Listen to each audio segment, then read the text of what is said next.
The term «radical» during the late 18th century identified proponents of the radical movement. Historically, radicalism began in the United Kingdom with political support for a radical reform of the electoral system to widen the franchise. Some radicals sought republicanism, abolition of titles, redistribution of property and freedom of the press. In France in the 19th century, the Republican, Radical and Radical Socialist Party, initially identifying itself as a far-left party opposed to more right-wing parties, eventually became the most important party of the Third Republic, as historical radicalism became absorbed in the development of political liberalism. In the later 19th century in both the United Kingdom and in continental Europe, the term «radical» came to denote a progressive liberal ideology. United Kingdom. According to Encyclopaedia Britannica, the first use of the word «radical» in a political sense is generally ascribed to the English Whig parliamentarian Charles James Fox.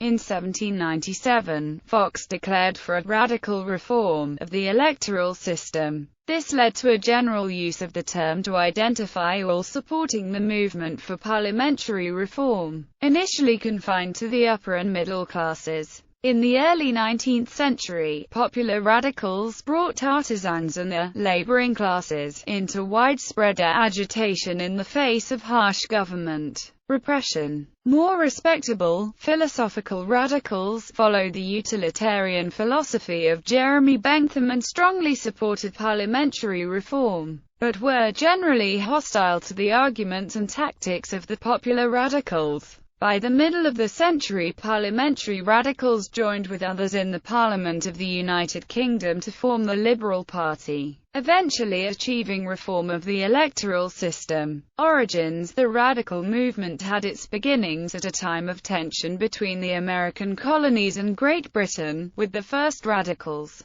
angry at the state of the House of Commons, drawing on the Leveller tradition and similarly demanding improved parliamentary representation. These earlier concepts of democratic and even egalitarian reform had emerged in the turmoil of the English Civil War and the brief establishment of the Republican Commonwealth of England amongst the vague political grouping known as the Levellers. But with the English restoration of the monarchy, such ideas had been discredited. Although the Glorious Revolution of 1688 had increased parliamentary power with a constitutional monarchy and the union of the parliaments brought England and Scotland together, towards the end of the 18th century the monarch still had considerable influence over the Parliament of Great Britain, which itself was dominated by the English aristocracy and by patronage. Candidates for the House of Commons stood as Whigs or Tories, but once elected formed shifting coalitions of interests rather than splitting along party lines. At general elections the vote was restricted to property owners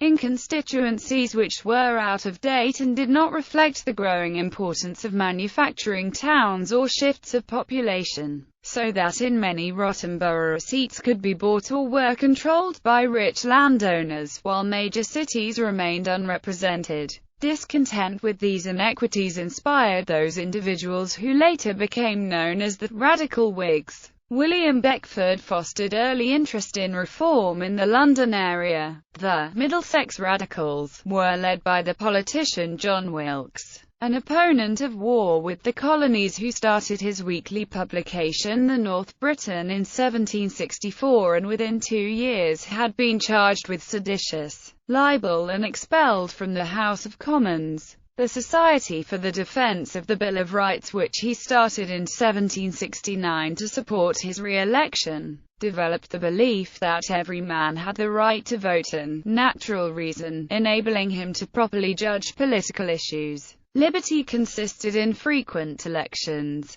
For the first time, middle-class radicals obtained the backing of the London mob. Middlesex and Westminster were among the few parliamentary constituencies with a large and socially diverse electorate, including many artisans as well as the middle class and aristocracy, and along with the County Association of Yorkshire led by the Reverend Christopher Wivell were at the forefront of reform activity. The writings of what became known as the Radical Whigs had an influence on the American Revolution. Major John Cartwright also supported the colonists, even as the American Revolutionary War began, and in 1776 earned the title of the Father of Reform when he published his pamphlet Take Your Choice, advocating annual parliaments, the secret ballot and manhood suffrage. In 1780 a draft program of reform was drawn up by Charles James Fox and Thomas Brand Hollis, and put forward by a subcommittee of the electors of Westminster. This included calls for the 6 points later adopted in the People's Charter. The American Revolutionary War ended in humiliating defeat of a policy which King George III had fervently advocated,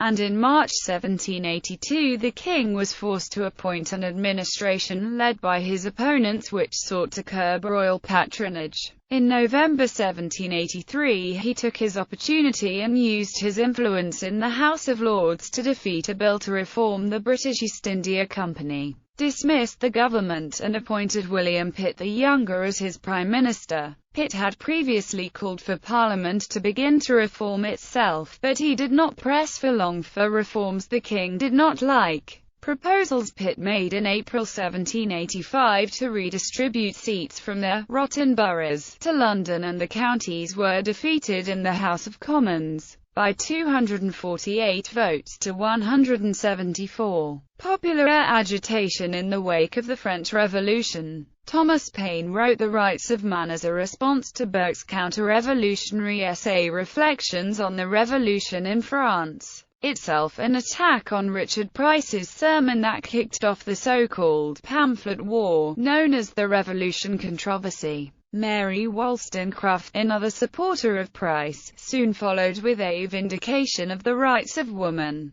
They encouraged mass support for democratic reform along with rejection of the monarchy, aristocracy, and all forms of privilege. Different strands of the movement developed, with middle-class reformers aiming to widen the franchise to represent commercial and industrial interests and towns without parliamentary representation, while popular radicals, drawn from the middle class and from artisans, agitated to assert wider rights including relieving distress. The theoretical basis for electoral reform was provided by philosophical radicals, who followed the utilitarian philosophy of Jeremy Bentham, strongly supported parliamentary reform, but were generally hostile to the arguments and tactics of the popular radicals. Popular radicals were quick to go further than Paine, with Newcastle schoolmaster Thomas Spence demanding land nationalisation to redistribute wealth in a penny periodical he called Pig's Meat, in a reference to Edmund Burke's phrase, swinish multitude. Radical organisations sprang up, such as the London Corresponding Society of Artisans formed in January 1792 under the leadership of the shoemaker Thomas Hardy to call for the vote.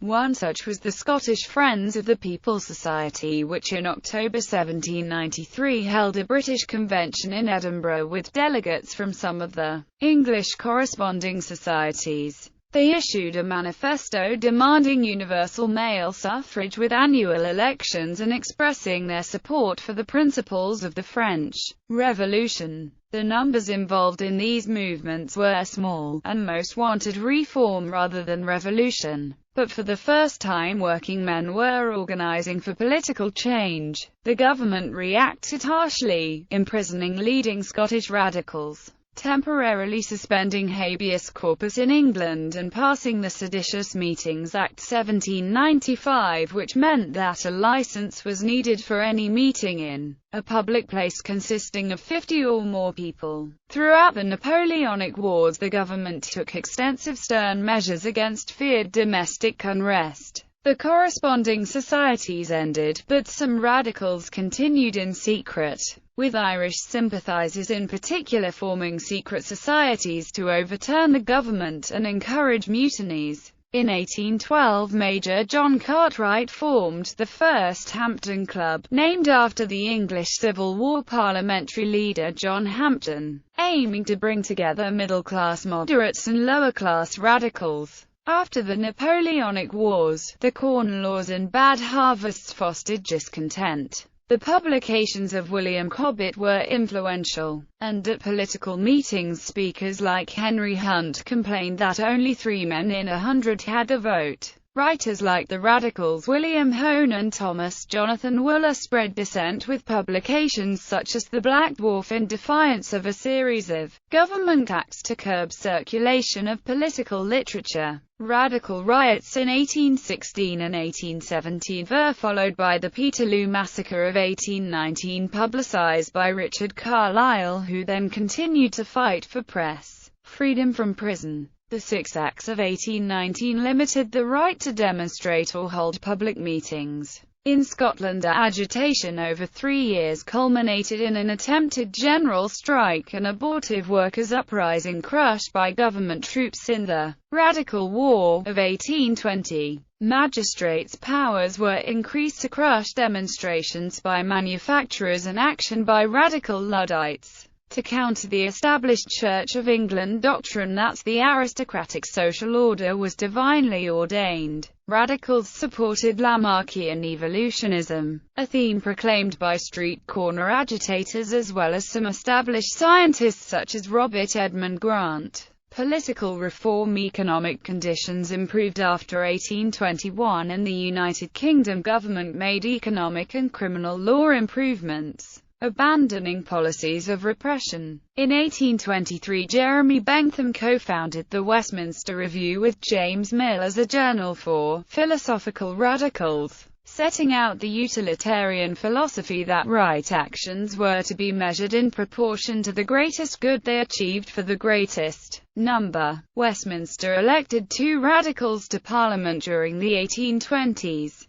The Whigs gained power, and despite defeats in the House of Commons and the House of Lords, the Reform Act 1832 was put through with the supportive public outcry. Mass meetings of political unions, and riots in some cities. This now enfranchised the middle classes, but failed to meet radical demands. The Whigs introduced reforming measures owing much to the ideas of the philosophic radicals, abolishing slavery, and in 1834 introducing Malthusian poor law reforms which were bitterly opposed by popular radicals, and writers like Thomas Carlyle. Following the 1832 Reform Act, the mainly aristocratic Whigs in the House of Commons were joined by a small number of parliamentary radicals, as well as an increased number of middle-class Whigs. By 1839 they were informally being called the Liberal Party. Chartists from 1836, working-class radicals unified around the Chartist cause of electoral reform expressed in the People's Charter drawn up by 6 members of Parliament and 6 from the London Working Men's Association, which called for 6 points.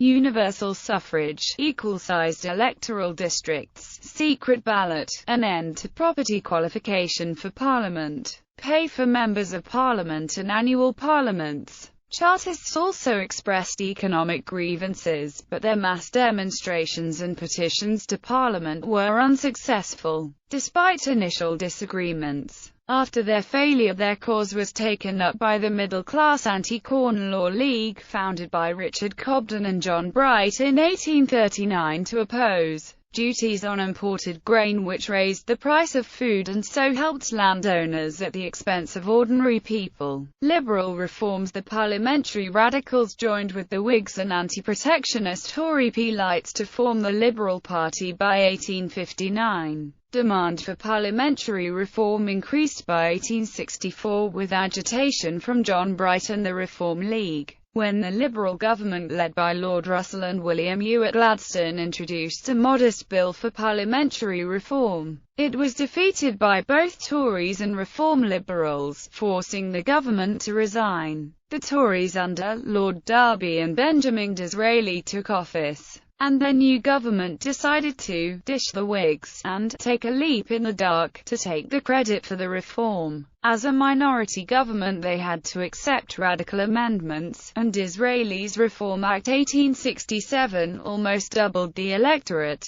giving the vote even to working men. The Radicals, having been strenuous in their efforts on behalf of the working classes, earned a deeply loyal following. British trade unionists from 1874 until 1892, upon being elected to Parliament, never considered themselves to be anything other than radicals, and were labelled Lib-Lab candidates. Radical trade unionists formed the basis for what later became the Labour Party. France. Following the Napoleonic Wars and until 1848, it was illegal, technically, to advocate republicanism openly. Republicans therefore tended to call themselves radicals, and the term came to mean a Republican. From 1869, a faction, led by Georges Clemenceau, calling themselves radicals, claimed to be the true heirs of the French revolutionary tradition and drifted away from the moderate republicanism of Élie-Écoute-Owen Gambetta. At Montmartre in 1881 they put forward a program of broad social reforms. At that time, radicals located themselves on the far left of the political board, opposed to the Republican opportunists, the liberal Orléanists, the Legitimists and the Bonapartists. These radicals then formed the Radical Socialist Party in 1901, which was the first French left-wing modern political party. 4 years later, the Socialist French section of the Workers' International Party was formed by the fusion of Jean Joyeuse's and Jules Guesde's rival tendencies, and the French Communist Party was created in 1920. The Radical Socialist Party continued to be the main party of the Third Republic, but was discredited after the war due to the role of radical members of the National Assembly in voting for the establishment of the Vichy regime. The Democratic and Socialist Union of the Resistance was established after World War II to combine the politics of French radicalism with credibility derived from members' activism in the French resistance, opposing Gaullism and the Christian Democratic People's Republican movement. Pierre Mendès France tried to anchor the radicals to the political left, although he managed to put an end to the First Indochina War through the Geneva Accords signed in 1954 with North Vietnam's Premier Pham Van Dong. He finally left the party in 1961 to join the Unified Socialist Party, which advocated workers' self-management, while the Radical Party split into the more conservative Radical Party, Valoisian, the legal successor of the Radical Party, and a faction advocating alliance with the centre-left named the Radical Party of the Left. The party Radical Valoisian moved to the centre-right and affiliated itself first with the pro-Giscard d'Estaing Union for French Democracy, then with the Conservative Union for a Popular Movement, while the Radical Party of the Left, which claims to be the political heir of the Republican Radicals, has close ties to the Socialist Party. Continental Europe and Latin America. In continental Europe and Latin America, as, for instance, in Italy, Spain, Chile and Argentina, radicalism developed as an ideology in the 19th century to indicate those who supported, at least in theory, a republican form of government, universal male suffrage, and, particularly, supported anti-clerical policies. In German-speaking countries this current is known as Freisin. However, by the 20th century at the latest, radicalism, which did not advocate particularly radical economic policies, had been overtaken as the principal ideology of the left by the growing popularity of socialism, and had become an essentially centrist political movement.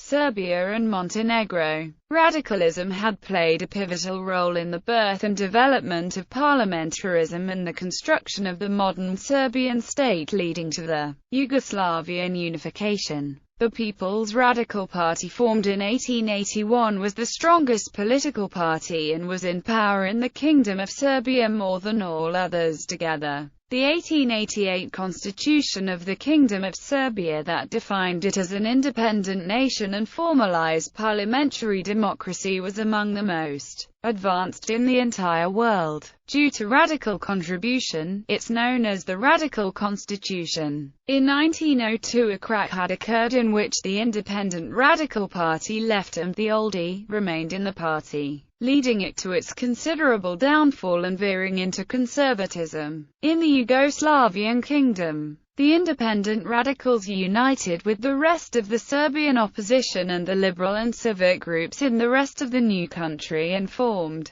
the Yugoslav Democratic Party as the central, while several Republican dissidents formed a Republican Party. The NRS had promoted Serb nationalism and put itself as the defender of Serb national interests. Democrats and radicals were the dominant political parties, especially since the exclusion of the communists. In Montenegro, a People's Party was formed in 1907 as the country's first political party and remained the largest in the period of country's parliamentary history, until the Yugoslavian unification. Later, a true People's Party was formed, which never got widespread popular support and whose bigger part had joined the original NS. But the difference was not ideological, but opposition and support of the Crown and, sometimes, in foreign relations to Serbia.